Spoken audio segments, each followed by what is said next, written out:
Hanur encounter ಪ್ರಕರಣ ಏನಿದೆ ಅದರಲ್ಲಿ ಈಗ ಬಿಗ್ ಟ್ವಿಸ್ಟ್ ಸಿಕ್ಕಿರುವಂಥದ್ದು. ಅರಣ್ಯಾಧಿಕಾರಿಗಳ ಗುಂಡೇಟಿಗೆ 3 ಬಲಿಯಾಗಿರ್ತಾರೆ ಹನೂರಿನಲ್ಲಿ. ಮೃತರ ಬಳಿ ನಾಡಬಂದೂಕು ಹಾಗೆ ಮಾಂಸ ಸಿಕ್ಕಿರೋದು ಪತ್ತೆಯಾಗಿದೆ. ದಕ್ಷಿಣ ವಲಯ ಐಜಿಪಿ ಬೋರಲಿಂಗಯ್ಯ ಅವರು ಮಾಹಿತಿಯನ್ನು ಕೊಟ್ಟಿರುವಂಥದ್ದು. ಇದ್ರ ಬಗ್ಗೆ ನಾಡಬಂದೂಕು ಸಿಕ್ಕಿದೆ, 2 ಚೀಲಗಳಲ್ಲಿ ಮಾಂಸ ಸಿಕ್ಕಿದೆ, 2 ಬ್ಯಾಗ್ ಮಾಂಸ ಸಿಕ್ಕಿದೆ ಅನ್ನೋದನ್ನು ಮಾಹಿತಿ ಕೊಟ್ಟಿದ್ದಾರೆ. ಮತ್ತೊಂದು ಕಡೆಗೆ ಅಧಿಕಾರಿಗಳ ವಿರುದ್ಧ ಕುಟುಂಬಸ್ಥರು ದೂರನ್ನು ದಾಖಲಿಸಿದ್ದಾರೆ. ಮೃತರ ಕುಟುಂಬಸ್ಥರ ದೂರನ್ನು ಆಧರಿಸಿ ಎಫ್ಐಆರ್ ಕೂಡ ದಾಖಲು ಮಾಡಲಾಗಿದೆ. ಹನೂರು ಪೊಲೀಸ್ ಠಾಣೆಯಲ್ಲಿ ಎಫ್ಐಆರ್ ದಾಖಲಾಗಿರುವಂಥದ್ದು. ಆದರೂ ಕೂಡ ಪ್ರತಿಭಟನೆಯನ್ನು ಮಾಡಿದ್ದಾರೆ ಕುಟುಂಬಸ್ಥರು.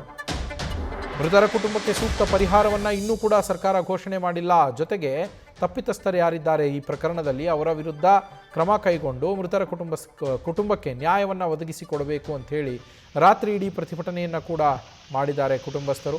ಹನೂರು ಪೊಲೀಸ್ ಠಾಣೆಯ ಎದುರಲ್ಲೇ ಪ್ರತಿಭಟನೆ ಮಾಡಿರುವಂಥದ್ದು. ಹಾಗೆ ನೀವು ಆ ಮಾಂಸ ಸಿಕ್ಕಿರುವ ಚೀಲಗಳನ್ನು ಗಮನಿಸ್ತಾ ಇದ್ದೀರಾ. 2 ಚೀಲಗಳಲ್ಲಿ ಮಾಂಸ, ನಾಡಬಂದೂಕು ಸೇರಿದಂತೆ ಆ ನಾಡಬಂದೂಕಿಗೆ ಬಳಸುವಂತಹ ಗುಂಡು, ಮದ್ದು ಇದೆಲ್ಲ ಸಿಕ್ಕಿದೆ ಅನ್ನುವ ಮಾಹಿತಿಯನ್ನು ಅಧಿಕಾರಿಗಳು ನೀಡಿರುವಂಥದ್ದು.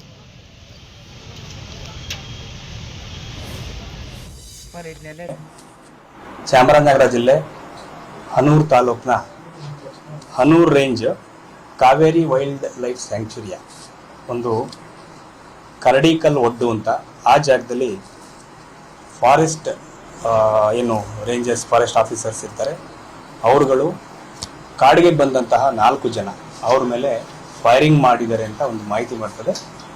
ಫೈರಿಂಗ್ ಮಾಡಿ ಅದರಲ್ಲಿ 3 ಜನ ಮರಣ ಹೊಂದಿರ್ತಾರೆ, ಡೆತ್ ಆಗಿರುತ್ತೆ. ಸೊ ಒಬ್ಬರು ಇಂಜುರಿಯಾಗಿ ಅಲ್ಲಿಂದ ಹೋಗಿರ್ತಾರೆ. ನಂತರ ಆ 3 ಜನ ಡೆತ್ ಆಗಿರೋರು ಸಹ ತಕ್ಷಣ ಅವರು ಇನ್ನು ಜೀವ ಇದ್ರೆ ಉಳಿಸ್ಬೋದು ಅಂತ ಹೇಳ್ಕೊಂಡು ಫಾರೆಸ್ಟ್ನವರು ಕೊಳ್ಳೇಗಾಲ ಆಸ್ಪತ್ರೆಗೆ ಕರ್ಕೊಂಡು ಬಂದಿರ್ತಾರೆ ಅರ್ಲಿ ಮಾರ್ನಿಂಗು. ಅವ್ರು ಹೇಳೋ ಪ್ರಕಾರ ಅಪ್ರಾಕ್ಸಿಮೇಟ್ಲಿ ಅರೌಂಡ್ ಬೆಳಿಗ್ಗೆ 5 ಗಂಟೆ ಸುಮಾರಿಗೆ ಈ ಘಟನೆ ಆಗಿರ್ಬೋದು. ಸೊ ಅದರಲ್ಲಿ ಏನು ಮರಣ ಹೊಂದಿದ್ದಾರೆ ಡೆತ್ ಆಗಿರುವಂಥವ್ರು 3 ಜನ, ಆಂಟನಿ ಸ್ವಾಮಿ ಅಂತ 50 ವರ್ಷ, ಮತ್ತು ಜಾನ್ ರೋಸ್ ಪೀಟರ್ ಅಂತ 42 ವರ್ಷ, ಮತ್ತು ಕುಮಾರ್ ಸವರಿಯಪ್ಪನ್ ಅಂತ ಅವರು 35 ವರ್ಷದವರು, ಮತ್ತು ಇಂಜೂರ್ಡ್ ಹೆಸರು ಮಹಿಮಾ ದಾಸ್ ಅಂತ ಸುಮಾರು 44 ವರ್ಷ. ಅವರು ಅಲ್ಲೇ ಹತ್ತಿರದ ತೊಮಾಯರ್ಪಾಳ್ಯ ಮತ್ತು ಮರಿಯಮಂಗಲ ಅಂತ ಊರಿನವರು. ಅದರ ನಂತರ ಇದನ್ನು ಹೆಚ್ಚಿನ ಅದಕ್ಕೆ ಏನು ಮರಣೋತ್ತರ ಪರೀಕ್ಷೆಗೆ ಅಂತ ಹೇಳ್ಬಿಟ್ಟು ನಾವು ಮೃತದೇಹಗಳೇನಿದ್ದು 3 ಇದನ್ನು ನಾವು ಮೈಸೂರಿನ ಕೇರ್ ಆಸ್ಪತ್ರೆಗೆ ಶಿಫ್ಟ್ ಮಾಡಿಸಲಾಗಿರ್ತದೆ. ಅದಾದಮೇಲೆ ರಿಲೇಟಿವ್ಸು ಶ್ರೀಮತಿ ಮೇರಿ ಅಂತ ಹೇಳ್ಬಿಟ್ಟು ಒಂದು ಕಂಪ್ಲೇಂಟ್ನ ಕೊಡ್ತಾರೆ. ಅವರ ವರ್ಷನ್ ಪ್ರಕಾರ ಈ 4 ಜನ ದನ ಏನು ಮಿಸ್ಸಿಂಗ್ ಆಗಿರ್ತದೆ, ಬಂದಿರೋದಿಲ್ಲ, ಅದನ್ನು ಹುಡುಕೊಳ್ಳಿಕ್ಕೆ ಫಾರೆಸ್ಟ್ ಹೋದಾಗ ಅಲ್ಲೆಲ್ಲ ರೆಸ್ಟ್ ಮಾಡಬೇಕಾದ್ರೆ ಫಾರೆಸ್ಟ್ನವರು ಫೈರಿಂಗ್ ಮಾಡಿದ್ದಾರೆ ಅಂತ ಹೇಳ್ಕೊಂಡು ಅವರು ಕಂಪ್ಲೇಂಟ್ನ ಕೊಟ್ಟಿದ್ರು. ಅದ್ರ ಪ್ರಕಾರ ಒಂದು ಎಫ್ಐಆರ್ನ ದಾಖಲಿಸ್ಕೊಂಡು ಮರ್ಡರ್ ಪ್ರಕರಣ ದಾಖಲಿಸ್ಕೊಂಡು ತನಿಖೆಯನ್ನು ಶುರು ಮಾಡಲಾಗಿದೆ. ಆದರೆ ಫಾರೆಸ್ಟ್ ಅಧಿಕಾರಿಗಳ ವರ್ಷನ್ ಪ್ರಕಾರ ಅಲ್ಲಿ ಅದನ್ನು ಹೋಗಿ ಇನ್ನು ಡೀಟೇಲಾಗಿ ನೋಡಬೇಕಾಗಿದೆ. ಅವರ ವರ್ಷನ್ ಪ್ರಕಾರ ಇವರು ಕೋಚಿಂಗ್ ಮಾಡೋಕ್ಕೆ ಬಂದಿದ್ದರು. ಸೊ ಅಲ್ಲಿ ಮಾಂಸ ಸಹ ಇತ್ತು. ಅವ್ರನ್ನ ತಡೆದು ಅದನ್ನ ಮಾತಾಡಿಸ್ಲಿಕ್ಕೆ ಹೋದ ಸಂದರ್ಭದಲ್ಲಿ ಅವ್ರನ್ನ ಮೇಲೆ ಫೈರಿಂಗ್ ಮಾಡಲಿಕ್ಕೆ ಪ್ರಯತ್ನ ಮಾಡಿದ್ರು. ಆ ಸಂದರ್ಭದಲ್ಲಿ ನಾವು ಫೈರಿಂಗ್ ಮಾಡಿದ್ದೀವಿ ಅಂತ ಫಾರೆಸ್ಟ್ ಅಧಿಕಾರಿಗಳು ಅವರ ವರ್ಷನ್ನ ಹೇಳಿದ್ದಾರೆ. ಸೊ ಈಗೇನು ಪ್ರಕರಣ ದಾಖಲಾಗಿದೆ ಇದನ್ನ ಕೂಲಂಕುಷವಾಗಿ ತನಿಖೆಗೆ 2 ವರ್ಷ ಇರೋದ್ರಿಂದ ಕೂಲಂಕುಷವಾಗಿ ತನಿಖೆ ಮಾಡಿ ಇದನ್ನು ಒಂದು ಏನು ಎವಿಡೆನ್ಸ್ ಇದೆ 2 ಕಡೆಯಿಂದ ಹೇಳೋ ಪ್ರಕಾರ ಅವರ ಕಂಪ್ಲೇಂಟ್ ಪ್ರಕಾರ ಅದನ್ನು ಕರೆಕ್ಟಾಗಿ ತನಿಖೆ ಮಾಡಿಬಿಟ್ಟು ಅದನ್ನು ಏನು ಸತ್ಯಾಸತ್ಯತೆ ಇದನ್ನು ಅದನ್ನು ಹೊರಗಡೆ ತರಲಿಕ್ಕೆ ಎಲ್ಲ ಪ್ರಯತ್ನಗಳನ್ನ ನಾವು ಮಾಡ್ತಾ ಇದ್ದೀವಿ. ಅವರು ಫೈರಿಂಗ್ ಪ್ರಯತ್ನ ಅಥವಾ ಫೈರಿಂಗ್ ಆಗಿದೆಯಾ ಸರ್ ಆ ಕಡೆಯಿಂದ? ಯಾವ ಕಡೆಯಿಂದ? ಒಂದು ಅಧಿಕಾರಿ, ಒಬ್ರು ಹಿರಿಯ ಅಧಿಕಾರಿಯಲ್ಲಿ ಫೈರಿಂಗ್ ಆಗಿದೆ ಅನ್ನೋ ಥರ ಹೇಳಿದ್ರು. ಹಾಗಾಗಿ ನಾವು ಅದನ್ನ ಕೂಲಂಕುಷವಾಗಿ ಅಲ್ಲಿ ಹೋಗಿ ತನಿಖೆ ಮಾಡೋ ತನಕ ನಾವು ಕರೆಕ್ಟಾಗಿ ಹೇಳಲಿಕ್ಕೆ ಆಗೋದಿಲ್ಲ. ಬಟ್ ವೆಪನ್ಸ್ ಅವ್ರ ಹತ್ರ 2 DBBL ವೆಪನ್ಸ್ ಇತ್ತು.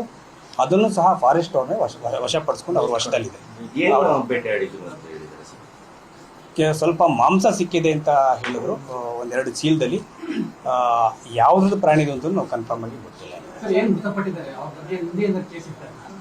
ಅದನ್ನ ಇನ್ನು ಸ್ವಲ್ಪ ಚೆಕ್ ಮಾಡಿ ಹೇಳ್ತೀವಿ. ಪ್ರಕರಣ ಇದ್ರೆ ಚೆಕ್ ಮಾಡಿ. ಇವ್ರ ಮೇಲೆ ಏನು ರಿಲೇಟಿವ್ಸ್ ಕೊಟ್ಟಿದ್ದಾರೆ, ಯಾರು ವಿಕ್ಟಿಮ್ಸ್ ಇದ್ದಾರೆ, ಡಿಸೀಸ್ಡ್ ಯಾರು ಇದ್ದಾರೆ, ಅವರ ರಿಲೇಟಿವ್ಸ್ ಕೊಟ್ಟಿರುವಂಥ ಪ್ರಕರಣ ಮರ್ಡರ್ ಪ್ರಕರಣ ದಾಖಲಾಗಿದೆ. ಅವರು ಏನು ಅರಣ್ಯಾಧಿಕಾರಿಗಳು ದೂರು ಕೊಟ್ಟಿದ್ದಾರೆ ಸರ್? ಇಲ್ಲ, ಅರಣ್ಯಾಧಿಕಾರಿಗಳು ನಮ್ಮ ಹತ್ರ ದೂರ ಏನು ಕೊಟ್ಟಿಲ್ಲ. ಅವರು ಏನಾದರೂ ಪ್ರಕರಣ ಅವ್ರಿಗೂ ಸಹ ಪವರ್ಸ್ ಇರ್ತದೆ ಪ್ರಕರಣ ದಾಖಲಿಕೆ ಮಾಡಿರ್ಬೋದನ್ನ. ಬಟ್ ಇಲ್ಲಿ ದೂರ ಅವ್ರಿಗೆ ಕೊಟ್ಟಿಲ್ಲ. ಯಾರೆಲ್ಲ ಹೋಗಿದ್ರು ಅರಣ್ಯಕ್ಕೆ? ಅರಣ್ಯಾಧಿಕಾರಿ ಇಲ್ಲ, ಅದ್ರ ಬಗ್ಗೆ ನಾವು ಡೀಟೇಲ್ಸ್ ತಗೋಬೇಕಾಗಿದೆ. ಇನ್ನೂ ಹ್ಯಾಂಡ್ ಓವರ್ ಮಾಡಿಲ್ಲ. ಅವರು ಫ್ಯಾಮಿಲಿಯವರು ಅವ್ರಿಗೆ ಬೇಕಿರೋದು ಡಿಸ್ಕಸ್ ಮಾಡಿಕೊಂಡು ಕಂಪ್ಲೇಂಟ್ ಕೊಡಲಿಕ್ಕೆ ಸ್ವಲ್ಪ ನಿಧಾನ ಆಗಿದ್ದರಿಂದ, ಬೆಳಿಗ್ಗೆಯಿಂದನೂ ಕಂಪ್ಲೇಂಟ್ ಕೊಡಲಿಕ್ಕೆ ಹೇಳಿದ್ವಿ, ಬಟ್ ನಿಧಾನ ಆಗಿದ್ದರಿಂದ ಸ್ವಲ್ಪ ಹೊತ್ತಿಂದ FIR ಆಗಿದೆ. ಹಾಗಾಗಿ ತನಿಖೆ ಶುರು ಮಾಡೋದು ಸ್ಪಾಟ್ ಮಾರ್ಜರ್ ಇರುತ್ತೆ. ಅದಾದಮೇಲೆ ಫಾರೆಸ್ಟ್ ಅಧಿಕಾರಿಗಳು ಏನೇನು ಸೀಸ್ ಮಾಡಿದ್ದಾರೆ, ವೆಪನ್ ಸೀಸ್ ಮಾಡಿದ್ದಾರೆ ಅಂತ ಹೇಳ್ತಾ ಇದ್ದಾರೆ.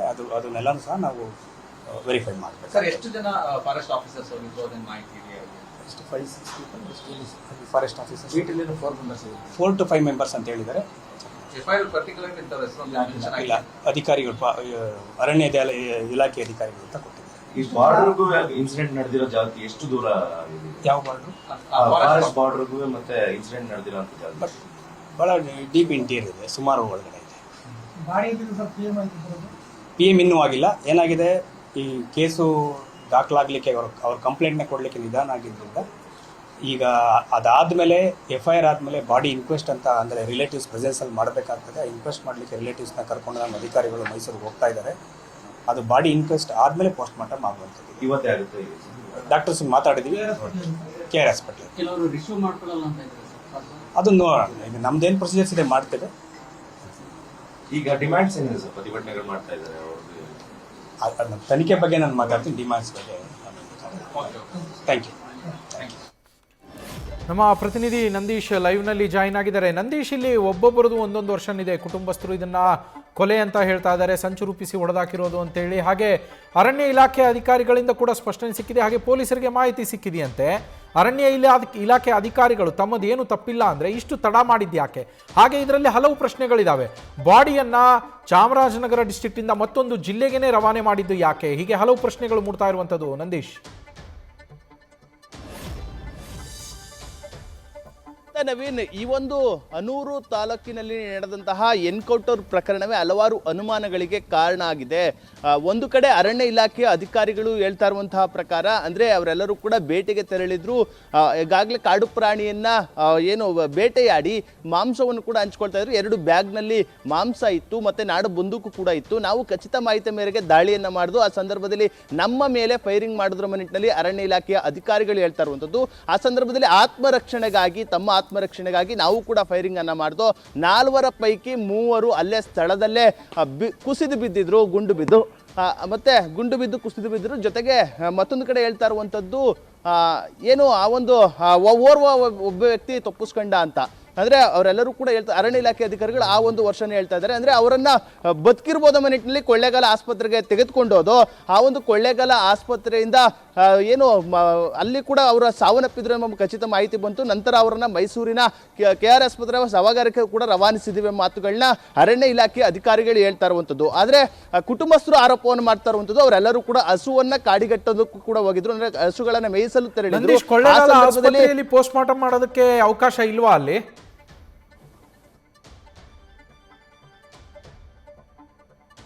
ನವೀನ್, ಅಂಥದ್ದೇ ಒಂದು ಪ್ರಶ್ನೆಗಳು ಕೂಡ ಮೂಡ್ತಾ ಇರುವಂಥದ್ದು. ಅಂದರೆ ಅದೇ ಅನುಮಾನಗಳು ಮೂಡ್ತಾ ಇರುವಂಥದ್ದು. ಕುಟುಂಬಸ್ಥರು ಮಾಡ್ತಾ ಇರುವಂಥ ಆರೋಪವೇ ಅದು.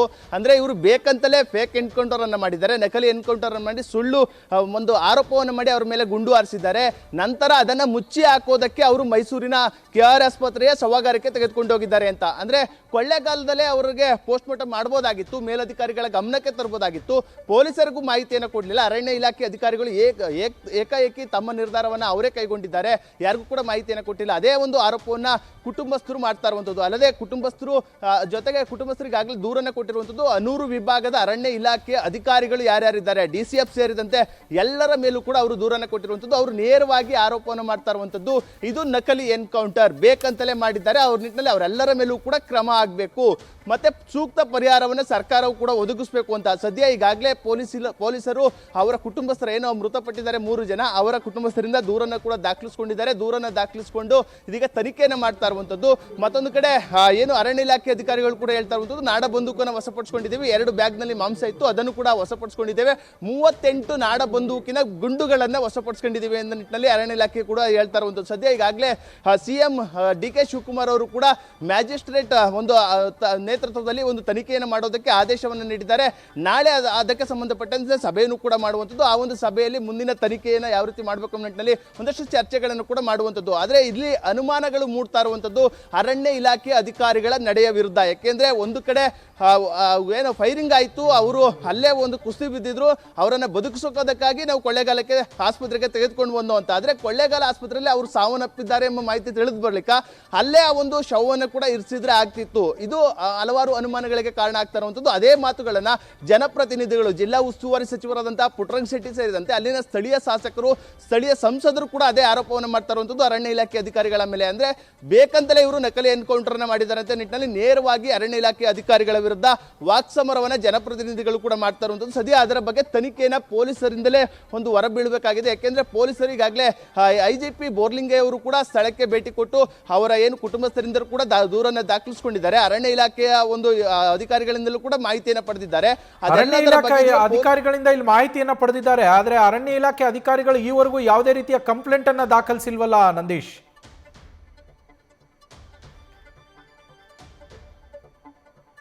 ನವೀನ್, ಅದು ಕೂಡ ಅನುಮಾನಕ್ಕೆ ಕಾರಣ ಆಗ್ತಾ ಇರುವಂಥದ್ದು. ಯಾಕೆಂದ್ರೆ ಅವರು ಕೇವಲ ಮಾಧ್ಯಮ ಪ್ರಕಟಣೆಯನ್ನು ಹೊರಡಿಸಿರುವಂಥದ್ದು. ಅಂದ್ರೆ ಅವ್ರು ಹೇಳ್ತಾ ಇರುವಂಥದ್ದು ಈ ಘಟನೆ ಏನೇನು ನಡೀತು, ಅವರು ಏನು ಬೇಟೆಗೆ ಬಂದಿದ್ರು, ಬಂದು ಆ ಸಂದರ್ಭದಲ್ಲಿ ನಮ್ಮ ಮೇಲೆ ಫೈರಿಂಗ್ ಅನ್ನು ಮಾಡಿದ್ರು, ಆ ಸಂದರ್ಭದಲ್ಲಿ ನಾವು ಕೂಡ ಅನಿವಾರ್ಯವಾಗಿ ಆತ್ಮರಕ್ಷಣೆಗಾಗಿ ಒಂದು ಫೈರಿಂಗ್ ಅನ್ನು ಮಾಡಿದ್ರು. ಆ ಸಂದರ್ಭದಲ್ಲಿ ಮೂವರು ಮಂದಿ ಅಲ್ಲೇ ಕುಸಿದು ಬಿದ್ದಿದ್ರು, ಅವರನ್ನು ಆಸ್ಪತ್ರೆಗೆ ಸೇರಿಸ್ತು ಅಂತ. ಅಂದ್ರೆ ಆ ದೂರನ್ನು ಕೂಡ ಕೊಡೋದಕ್ಕೆ ಅಧಿಕಾರಿಗಳು ಕೂಡ ಹಿಂದೇಟನ್ನು ಆಗ್ತಾ ಇರುವಂಥದ್ದು. ಮತ್ತೊಂದು ಪ್ರಶ್ನೆ ಅಂತಂದ್ರೆ ಯಾರು ಅದನ್ನ ಫೈರಿಂಗ್ ಮಾಡಿದ್ರು ಅನ್ನೋದು ಕೂಡ ಮಾಹಿತಿ ಇಲ್ಲ. ಅಂದ್ರೆ ಅರಣ್ಯ ಇಲಾಖೆಯ ಅಧಿಕಾರಿಗಳು ಅದರ ಬಗ್ಗೆಯೇ ಮಾಹಿತಿಯನ್ನು ಕೊಡ್ತಾ ಇಲ್ಲ. ಇದೇ ಅನುಮಾನಗಳಿಗೆ ಕಾರಣ ಆಗ್ತಾ ಇರುವಂಥದ್ದು. ಏಕಾಏಕಿ ಒಂದ್ ಕಡೆ ಶವಾಗಾರಕ್ಕೆ ಮೃತದೇಹಗಳನ್ನ ತೆಗೆದುಕೊಂಡು ಹೋಗ್ತಾರೆ ಮತ್ತೊಂದು ಜಿಲ್ಲೆಗೆ, ಇತ್ತ ಯಾರು ಫೈರಿಂಗ್ ಅನ್ನ ಮಾಡಿದ್ರು, ಅರಣ್ಯ ರಕ್ಷಕರು ಮಾಡಿದ್ರು, ಅಂದ್ರೆ ಅರಣ್ಯ ಏನು ವಾಚರ್ಗಳಿದ್ದಾರೆ, ಅವರು ಮಾಡೋದಕ್ಕೆ ಹೇಗೆ ಸಾಧ್ಯ ಎಂಬ ಪ್ರಶ್ನೆಗಳು ಕೂಡ ಮೂಡ್ತಾ ಇರುವಂಥದ್ದು. ಇಲ್ಲಿ ಅರಣ್ಯ ಇಲಾಖೆ ಅಧಿಕಾರಿಗಳ ಒಂದು ನಡೆ ಬಹಳಷ್ಟು ಅನುಮಾನಗಳಿಗೆ ಎಡೆ ಮಾಡಿಕೊಡ್ತಾ ಇರುವಂಥದ್ದು. ಆ ನಿಟ್ಟಿನಲ್ಲಿ ಪೊಲೀಸರೇ ಇದರ ಬಗ್ಗೆ ತನಿಖೆಯನ್ನು ಮಾಡಬೇಕಾಗ್ತದೆ. ಈಗಾಗಲೇ ಏನು ಮ್ಯಾಜಿಸ್ಟ್ರೇಟ್ ನ್ಯಾಯಾಧೀಶರ ನೇತೃತ್ವದಲ್ಲಿ ತನಿಖೆಯನ್ನು ಮಾಡ್ತೀವಿ ನಿಟ್ಟಿನಲ್ಲಿ DK ಶಿವಕುಮಾರ್ ಅವರು ಹೇಳಿದ್ದಾರೆ. ಆ ನಿಟ್ಟಿನಲ್ಲಿ ತನಿಖೆಯನ್ನು ಮಾಡಿದಂಥ ಬಳಿಕ ಇದು ನಕಲಿ ಎನ್ಕೌಂಟರ್ ಎಂಬ ಒಂದು ನಿಟ್ಟಿನಲ್ಲೂ ಕೂಡ ತನಿಖೆಯನ್ನು ಮಾಡುವಂಥದ್ದು. ಅದಾದ ಬಳಿಕ ತನಿಖೆಯಿಂದಷ್ಟೇ ಸತ್ಯಾಸತ್ಯತೆ ಹೊರಬರಬೇಕಾಗಿದೆ. ಸದ್ಯ ಏನು ಮೃತರ ಕುಟುಂಬಸ್ಥರು, ಮೂವರ ಕುಟುಂಬಸ್ಥರು ಮತ್ತೆ ಅಲ್ಲಿನ ಸ್ಥಳೀಯರೆಲ್ಲರೂ ಕೂಡ ಇದೀಗ ಸಿಡಿದೆದ್ದಿದ್ದಾರೆ. ಅನೂರು ಪೊಲೀಸ್ ಠಾಣೆಯ ಮುಂದೆಯೇ ಧರಣಿಯನ್ನು ಕುಳಿತಿರುವಂಥದ್ದು. ಅಂದ್ರೆ ಅವರ ಒತ್ತಾಯ ಒಂದೇ ಆಗಿರುವಂಥದ್ದು, ಈ ಒಂದು ಎನ್ಕೌಂಟರ್ಗೆ ಕಾರಣ ಆದಂತ ಎಲ್ಲ ಅಧಿಕಾರಿಗಳನ್ನ ಸಸ್ಪೆಂಡ್ ಮಾಡಬೇಕು.